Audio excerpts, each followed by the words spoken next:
everybody, Cinema Sickness here with this week's weekly review, where we take a look at all the titles I watched throughout the week, and I give you my quick thoughts on them. So let's take a look at what I watched. The first title I checked out was Survival of the Dead, the latest, and I say latest because this is a few years old, movie in the George A. Romero zombie, Night of the Living Dead, whatever you want to call it, series.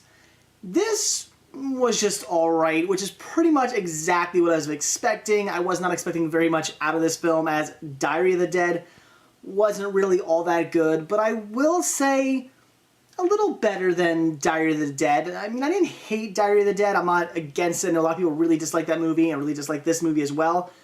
I think they're just okay, though. I think pretty much after Land of the Dead, everything went to hell. I did enjoy Land of the Dead, but after that, everything just wasn't so good. I do like that this movie is somewhat of a continuation of Diary of the Dead. In Diary of the Dead, the people who are filming, they end up running into some military people. Well, this movie's based around those military people they run into. Thought that was pretty interesting. Also a big fan of this movie. Supposedly takes place in Delaware. I have vacationed in Delaware my entire life. I'm a big fan of that state. Although this movie was actually shot up in Canada and not in Delaware. But I do like how they actually talk about locations like Slaughter Beach, and they talk about, well, the actual area this takes place in. It's, they actually say it's an island, but there is no actual island there. But there is a town with the name of the island. So I thought that was really cool. They give directions from Philadelphia to Slaughter Beach, and it's actual accurate directions on how you would get from Philadelphia to Slaughter Beach. Thought that was pretty cool. So big fan of this movie. Give it big props for actually taking place in Delaware. Not many movies do that. But all in all, it was just mediocre. Can I really recommend it? Not necessarily. I'd say if you're a fan of the George A. Romero zombie movies, if you like them, if you saw Diary of the Dead and you thought it was just okay, but you're curious to see what the next installment's going to be, then check it out. Otherwise, it's nothing you necessarily need to see. Then I watched some more zombies with As Zombies, which is a really stupid name for a movie. It was originally called Wasting Away. Why they changed it, I don't know. Maybe there was legal reasons. Not sure. Not that Wasting Away is all that much better of a title, but it is better than As Zombies. This movie was just mediocre. It's kind of a zombie comedy.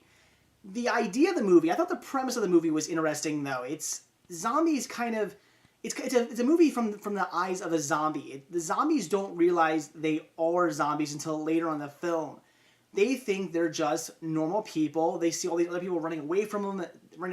They think those people are infected because they're crazy. Why are they running away from us? We're just trying to say hello. You know, can you help us? What's going on? And everybody's running away. What's going on? These people must be crazy. But they'll show the people who are running away. They'll show what they're seeing, and they're seeing our characters as zombies, because our characters are zombies throughout the film. It's just they don't realize it again till the end. I thought it was pretty neat, pretty interesting, definitely something different, something you don't see all the time, but it is very B. The acting is not so hot. It's just a very mediocre movie, but with a very interesting idea. Had they put more time, more effort into the film, maybe could have been better. The jokes, they fall a little flat. It's just very mediocre, but again, has a really good premise, a very good idea. And for that reason alone, since it is something different, something you don't normally see when you watch a zombie film, I'd say it is worth checking out. It is a fun movie. You can pick this up right now for only $5 at Walmart in their dump bin. So for that price, it is worth checking out if you're a zombie fan, because again, it is giving you something different, but don't be expecting anything amazing. Then I watched Wanderlust, a somewhat mediocre comedy. I can kind of see why this one maybe fell under the radar a bit. It did kind of just go right in and out of theaters. And again, I kind of see why, as it didn't really bring anything necessarily new to the table. It is just pretty much your typical Judd Apatow style comedy that you would pretty much see in any theater any week. Though was it enjoyable? Yes, it had some funny moments. It was an enjoyable movie. If you like these types of films, you're going to enjoy this one. All about Paul Rudd, Jennifer Aniston. They're city folks living the big city life. Things aren't going so well. They end up losing their jobs, I should say. And they end up going out to the country, getting caught up in this hippie commute, looking for a place to stay one night. They decide they like this lifestyle, this free lifestyle, where this free lifestyle where you're not caught up in business and you're not caught up in technology. They sort of like that. They decide to stick with it, live there, and things don't go so well for them because that's not really them. It's not who they are. It just doesn't go so well trying to convert into this hippie lifestyle. And that's where the funny moments come into play. It's these city folk trying to become hippies. And you have this great supporting cast. I love the cast in this, though. That was one of the main things I really enjoyed. Great, very funny supporting cast. So all in all, it was a decent movie. It was funny. Again, I would recommend it if you like modern day comedies. Then yes, it's certainly worth checking out. But is it anything special? Does it bring anything new to the table? Not necessarily. Next I checked out Seeking a Friend for the End of the World. Now this movie I really enjoyed, and this gets very mixed reviews. I think because a lot of people are expecting a 100% straight up comedy because we have Steve Carell, and I think people just go, oh, Steve Carell, well, it must be a super funny comedy. It's not. It's definitely a dramedy. It has very funny moments in it. I laughed many times throughout this movie. But with that being said, it's not a comedy. It's somewhat of a serious movie about Steve Carell's character, and it's the end of the world. The end of the world is coming. A meteor is going to hit the Earth. You know what's going to happen from the very beginning of the movie. It said this is what's going to happen. Everybody knows it. Kind of, the world's in chaos now. People aren't quite sure what to do. Some people just kind of just go throughout their lives, going to their jobs still, including Steve Carell. He just keeps going to his job. He doesn't know what to do. I mean, what's he going to do with his life? His life's over. He's going to die. His wife ends up just leaving him because, you know, oh, the end of the world's coming. I'm out of here. See ya. Because apparently she didn't really like him in the first place. So he doesn't really know what to do. He's depressed because his wife left him. He thinks he's going to be alone during the end of the world. The meteor's going to hit and he's just going to be by himself. But he ends up meeting Keira Knightley. And that's kind of where this relationship comes. And maybe one of the few things I had wrong with this movie is their relationship. They just seem to like fall in love so incredibly fast, which I'm okay with. I get, you know, puppy love. I mean, I think we've all been there where you meet somebody and you hit it off really well and you really like each other right from the bat. But they sort of make it seem that like they're just madly in love with each other, like they were just meant to be together. It was destiny. They're meant to be together forever. You know, they're soulmates is what they kind of make the movie out to be. I'm like, whoa. They should have, I think, pointed out the fact a bit more that it was just puppy love. It's these two characters who really decided they did end up liking each other, and had the end of the world not been coming, they probably would have started a relationship. I just think they went a little too hot and heavy with the falling in love. That was my only downfall in the movie, but all in all, it was a fun story of this couple just trying to get somewhere. Keira Knightley's trying to get home. She's English, so she wants to get overseas to see her family. We have Steve Carell. He wants to go see this woman who he used to be in love with, who apparently wrote him a letter saying that she was in love with him. And in this trip of them trying to get to different places, they end up coming together and falling in love. It is a decent story. Again, I thought it was interesting. I really enjoyed the idea of this sort of doomsday movie with two people coming together, falling in love. And I like the fact that it was a dramedy. I like the fact that it wasn't 100% a comedy. It wasn't 100% serious. It mixed it up. When things got too serious, they threw in a joke here or there to lighten the mood, and vice versa. When things got a bit too funny, they brought it down. I thought it was very well done and very enjoyable.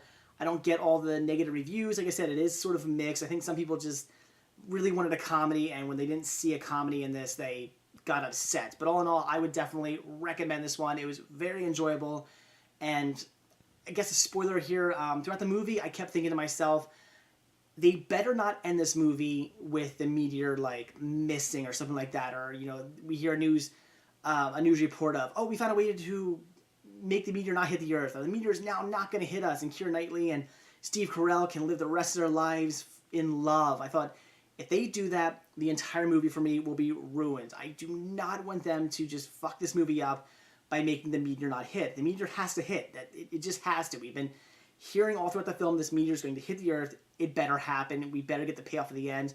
And we do. And I thought, kudos to the film for that. Great for them not to go the cheesy route of making the meteor not hit the Earth. And again, Steve Carell and Keira Knightley falling in love and getting to be together for the rest of their lives. I'm so glad they didn't go that route. I'm so glad they made these couple fall in love, but then made the meteor hit, and now it's all over. Thought that was great. Very good story writing. So all in all, I would definitely recommend picking this one up and checking it out. The next tale I watched was Frasier, the complete first season. Now this I definitely had to check out after I just finished Cheers. I really want to get into Friends now, which I've actually already started. But in between that I thought, you know what, I have the first season of Frasier.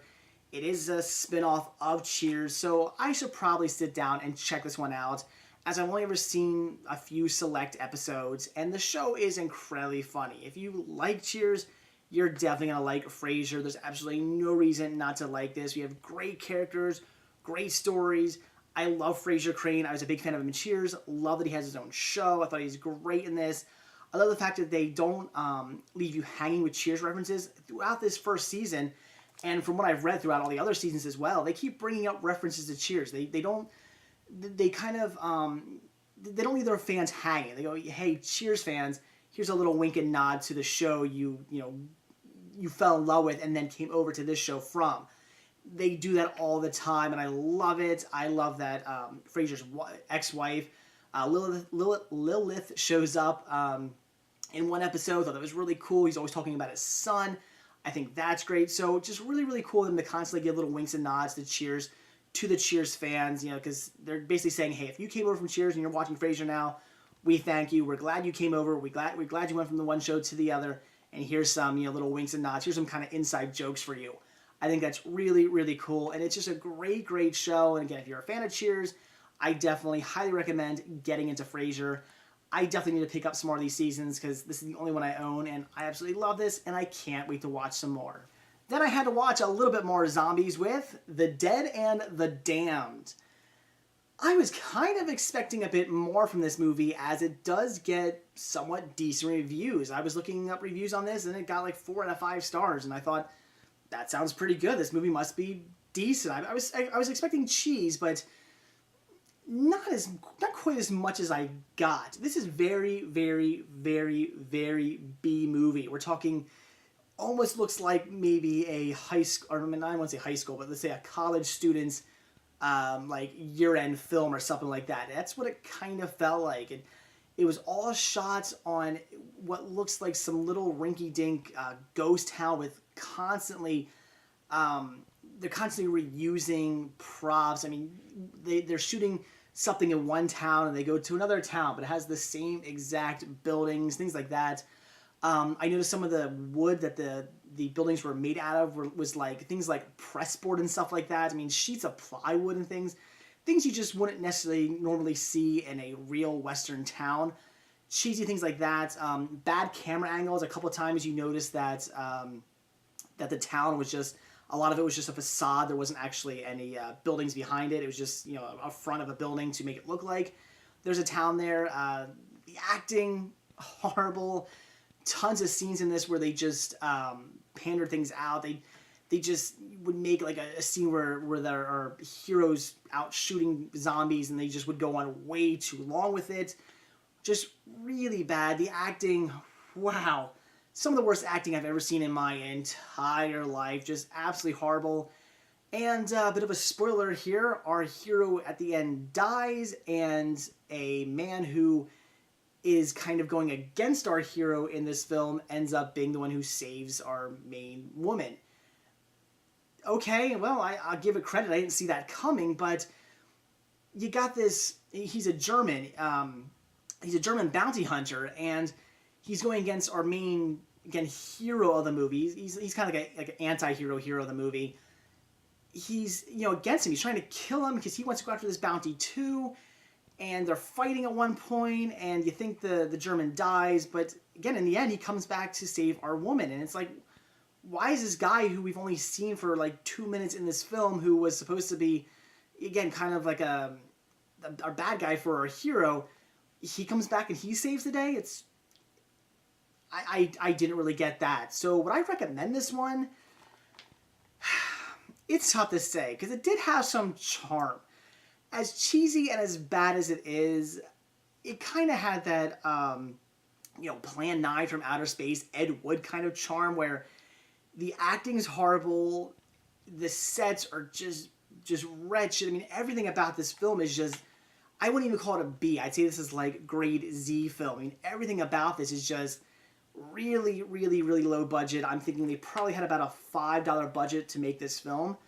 It really feels like that. But kind of what gives it its charm. So I'm not going to recommend this movie for everybody, not even all zombie fans. This is not something you all need to see, but what I would say is if you enjoy that Ed Wood style of filming, just the guerrilla style, we only have so much to work on, let's do the best with what we have kind of style of filmmaking, then I would say check this one out. Like I said, it did remind me very much of kind of an Ed Wood film, as it just had that really cheesy, really low grade quality feeling. But was anything great? Not necessarily, but it is worth checking out if it sounds like it's your thing. Then I watched Amazon Adventures. Now this year's the second time I watched this movie and the second time I reviewed it for you guys, so I'm not going to get too into it. But the reason why I really wanted to watch this one again is because it's a very well done History Channel documentary. And I love History Channel documentaries. Watch them all the time, find them very enjoyable, learn a hell of a lot from watching them. But it's only every now and then that I really get wrapped up into a story. And this had a bunch of great stories, all revolving around the Amazon area. Everything from Teddy Roosevelt's trip to the Amazon, where he almost killed himself because he got sick, thought he was slowing down his party, which his son was a part of, but then he realized that his son would be persistent in demanding that they take Teddy Roosevelt's body out if Teddy Roosevelt had killed himself. So he didn't want to do that because he realized it'd be more of a burden on his son to carry his dead body out of the Amazon than it would be for him to carry on. I mean, great things like that. Things like Henry Ford trying to create this huge rubber tree plantation in the Amazon and failing miserably at it, even though he built he built a little American town in the Amazon, built all these buildings and houses and roads and went crazy clearing all this land. I mean, he spent just a boatload of money on this plantation only for it to fail. He got, instead of actually getting botanists to plant the trees and do all that, he got like engineers to do it, which, what do engineers know about planting trees? Nothing. And it turns out you can't plant rubber tree plants really close to each other or they're going to die. Apparently in the Amazon, rubber tree plants grow very sparse, very far away from one another to properly grow. Well, they didn't do that in here. They just planted them all in rows, all right next to each other, and they ended up all dying off. So this huge plant, this huge rubber tree plantation with all this money put into it failed. I mean, things like that. Really great stories. Just a fantastic documentary. I mean, there's many more stories than the ones I just said, and they're all great. So I would highly recommend checking this out. If you like History Channel documentaries, this is one of the best, and one I would definitely say see. And the last title I watched this week was Graduation Day. And I definitely had to check this one out as A, I just picked it up, and B, everybody's graduating right now. A lot of people, I'm sure a lot of you guys graduated from college or high school just recently. My mother-in-law, she just graduated from college. My cousin, he just graduated from high school. My wife's friend, she just graduated from college as well. We just went to her party. So everybody's graduating right now. I thought, what a great time to sit down and watch this movie, as I did just pick it up.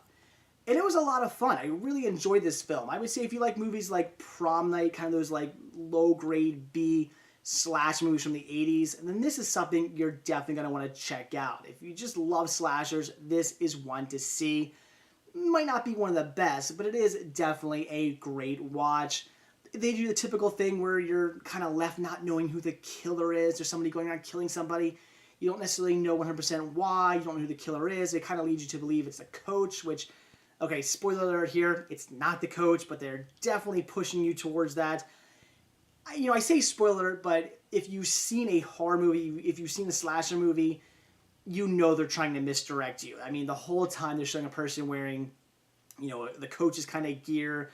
He's got a stopwatch. The whole time you're going, okay, they really want you to think this is the coach, but as a horror and slasher fan, I'm pretty much 99.9% sure it's not going to be the coach, and sure enough, it wasn't.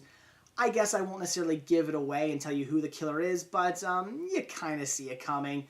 But a great watch. It's really kind of a slasher revenge sort of story. Definitely one I would recommend checking out. Again, if you're into slasher films, if you like things like the Prom Night movies, then this is definitely one to see. So there you go, guys. It's everything I watched this week. Definitely watched some great titles there. Very excited about everything I checked out. So that's it. Thanks for watching, and stay tuned for my next video. See ya.